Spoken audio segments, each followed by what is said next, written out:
Not exactly sure what I'm doing here. Just figured I'd sit down and maybe do a podcast. Obviously. How's everybody doing on this fine Tuesday evening? Hope you all enjoyed some tacos. I know Nick likes a few good tacos.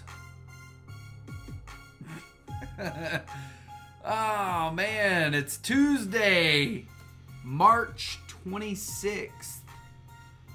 I think baseball's on its way. Not sure. Have to look. Look, this is going to be a quick one because there's not really much to talk about. The draft came and the draft went away. I got to say, man, done snake drafts before. We've done auction drafts before. I can remember probably one of the worst, I think it was a snake draft, was and Eric, if you have some ears close to you, maybe tell those ears to go away. But we were at Courtney Isles, and apparently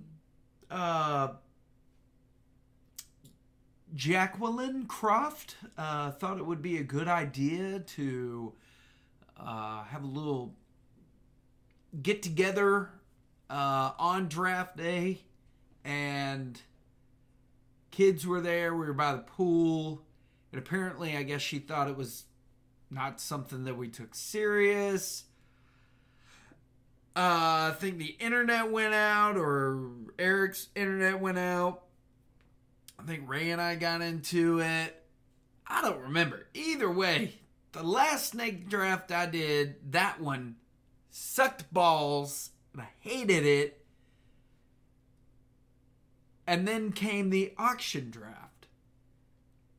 And for all its whatever, look, man, I don't have a lot of money in real life, okay? And we do good at budgeting it, but when it comes to fantasy baseball, I'm not really, okay, let's just put this out there. Aroldis Chapman, okay? I was trying to screw Chris Walker figuratively, not literally. We did that once. It didn't work out real. Wait. This is a podcast, not confessions. Anyways, so for a few years, we did auction drafts. What I've gathered over the course of doing auctions and snake drafts is snake drafts tend to balance every team out, whereas auction drafts, not so much.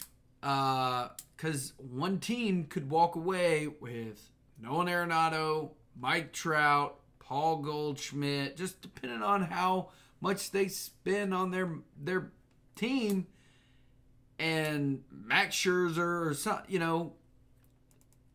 And then, man, you guys know, they take forever. I think the last one last year took like 4 hours, maybe even 5. I don't know. But this year, kudos. Thank you to our new commish, co-commish, new commish. I don't know what we call him right now. But Shane and the Pokenises, thank you very much for opening up your beautiful home to those of us that made it. I know Bill had an issue. Robbie ended up backing out last minute. He had something to do. Jordan was down at a spring training. Let's see, we have Reader, myself, Ray, Walker, Jason, Shane, Eric. So, had a good bit. So, I think it went really well.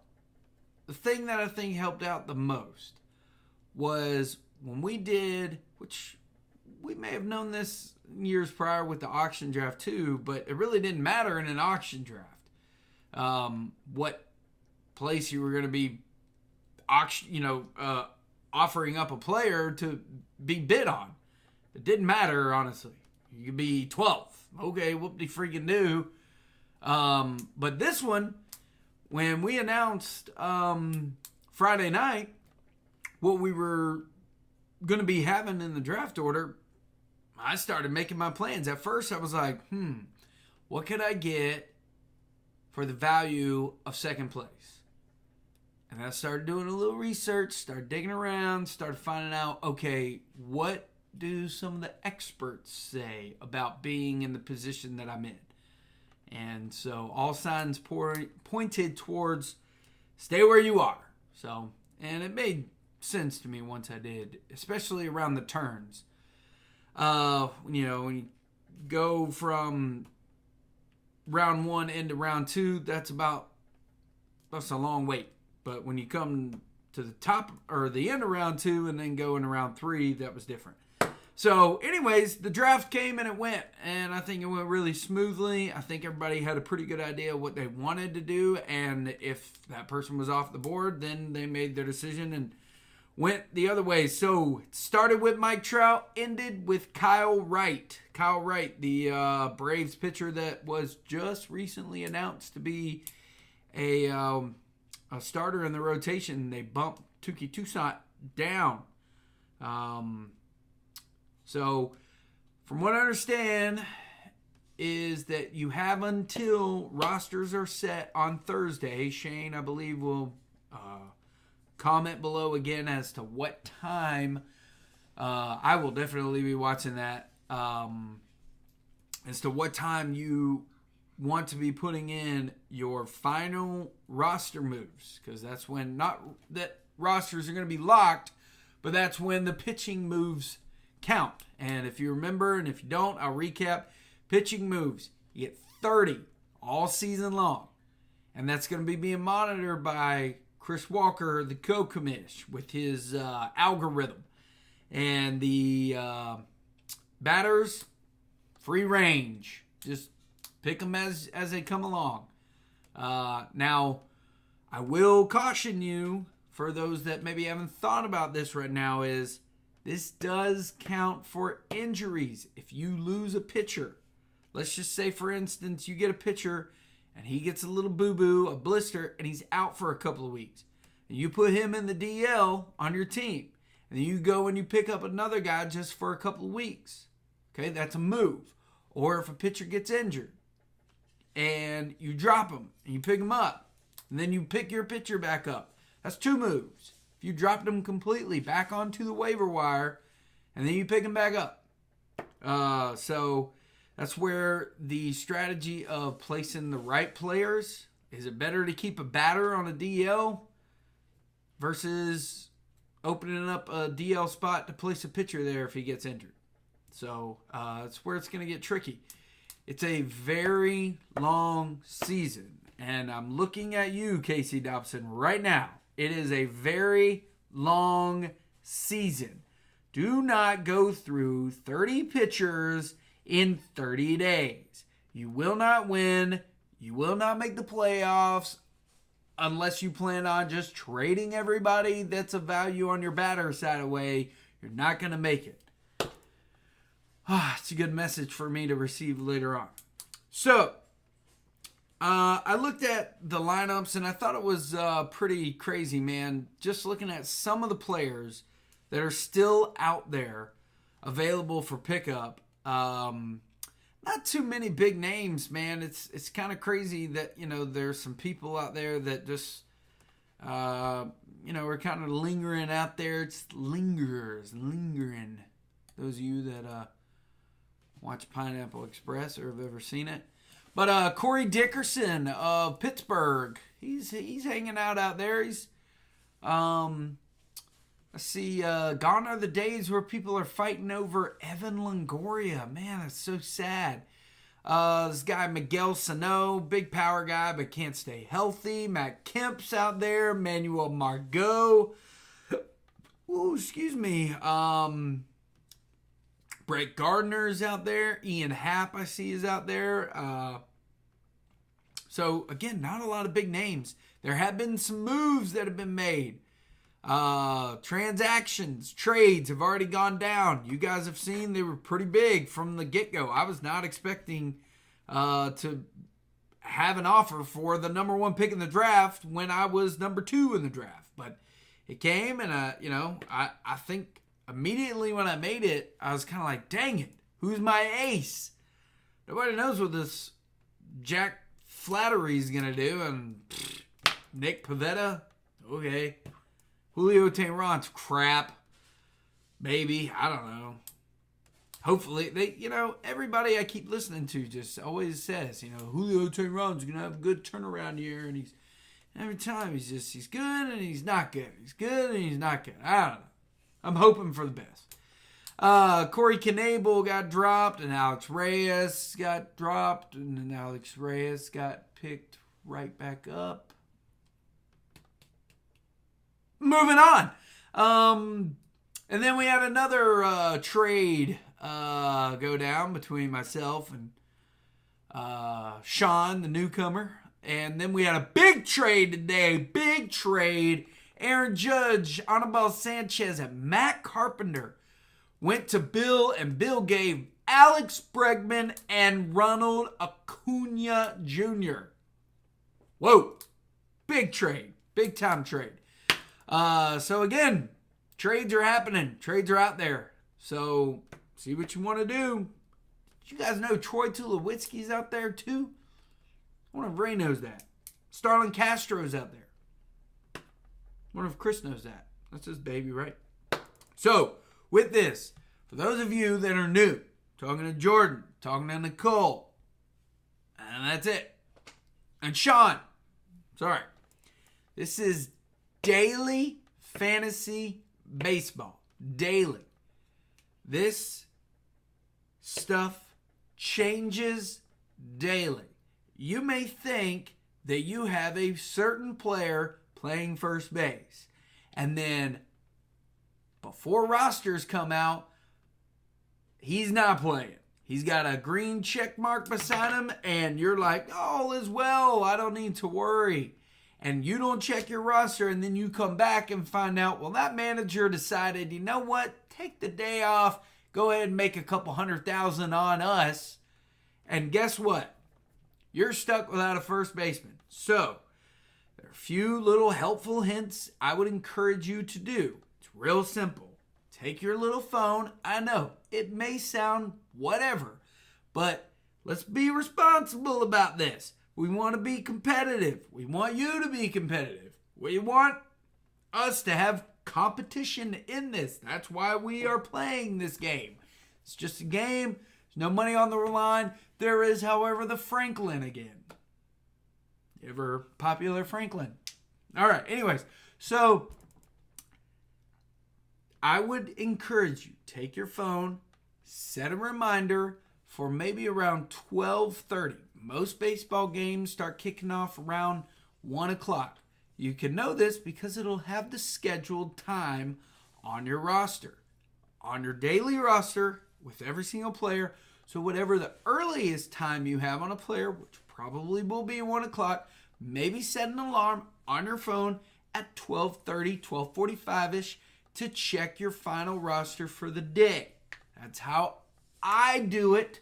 Although I don't really set a reminder because I check this crap like on the daily, on the grind. But for those of you that aren't as involved in the chat rooms, which I do understand because some people love to communicate every single thought that they have in the chat room. Like, guys, it just farted. Guys, it stinks. Guys, guess what I had for dinner last night? It's now in my underwear. Corn. And yes, no, wait. Don't you guys, I don't fucking care. Okay? You're blowing my phone up. I got 75 missed messages. Calm down, people. That's a public service announcement brought to you only by Beck Chrysler Auto, Jeep Chrysler Dodge Ram. Go down to Beck and get fucked. I don't care. So anyways. All right. Check your rosters. Set a timer. Okay? We want you to be competitive. I want to see different people at the top 6. As long as Chris Walker's out, I'm good. Okay? Look how fucked up my thumb is. All right, so that's what I would do. That's really about the only thing that I got. Also, if you have maybe you can follow MLB, follow your team, and I think if you get ESPN alerts or on the MLB at Bat app, I get updates all the time for teams that I follow. You may not want to follow every team in the majors, but follow your team's, your player's team, and maybe you get an update that way. So some people find that useful. I don't know. I don't care. So this has gone on a little bit longer than I anticipated. But pitchers are really scarce. Man, I couldn't tell you who to go grab pitcher-wise. I don't see a pitcher out there that means a damn.